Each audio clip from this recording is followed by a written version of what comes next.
So happy New Year, Frank. We're back. We're back. Happy New Year, Sheena. I'm sure I'm past the grace period, but in any case, We'll allow it. there were obviously a few trends from 2025, one being leasing demand. You know, we had obviously record absorption and also several transactions closing at the end of the year. You hit the nail on the head, absolutely. So on the demand side, close to 42 million square feet of leasing for the year, and that pretty much gets us to the same level of demand we had in 2019. And in a market where the typical average yearly volume is 32 to 33 million square feet, I'd say that's a pretty strong year. Wow. At the end, we had the Bloomberg renewal at 120 Park. We had Moody's with their deal at 200 Liberty. We had the New York State Attorney General's office with their renewal expansion at 28 Liberty, and that plus 2 million plus square feet of planned conversions, meaning 2 million square feet of available space removed from the market for planned conversions.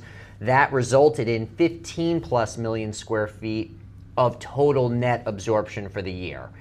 Wow, that's a record. That is a record. We never had 15 million plus square feet of net absorption. Getting north of 10 million square feet is quite an accomplishment. And that was really driven by the strong demand, the conversions, and the continuing dwindling supply of sublet space. We actually have the lowest level of sublet supply since late 2019. Well, So.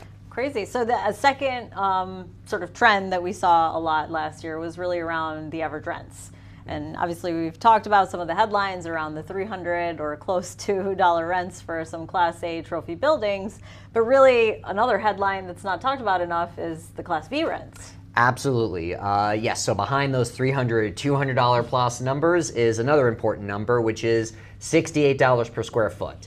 The Class B average asking rent ended the year at just north of 68 and change, and that was absolutely a record high.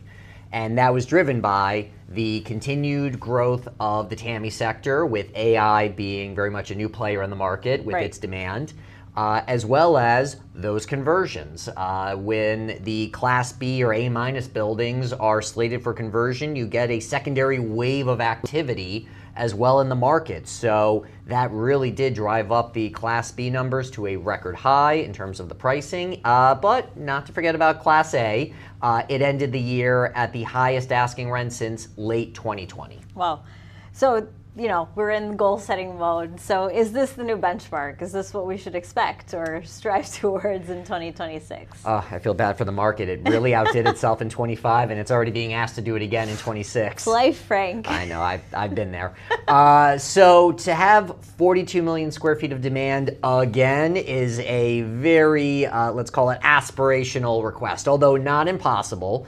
But remember, in a market where there's 32 to 33 million square feet of demand being a good year, to achieve 42, it's certainly doable, although a lofty goal. To have 15 million square feet of net absorption again, same thing. That is a high goal, although not impossible. But in a roundabout way, I'm saying that even if it doesn't achieve those same numbers, but is moving in the same direction, that is still a sign of a market in recovery. Square feet of demand, again, is a very, let's call it aspirational request, although not impossible. Although it would be interesting if another 15 million square feet of net absorption occurs, because that would essentially get us right back down to about 50 to 55 million square feet of total availability. That would be a 10% availability rate, and that would be equilibrium. Equilibrium, exactly. The key thing that we've been looking for the last, 6 years now.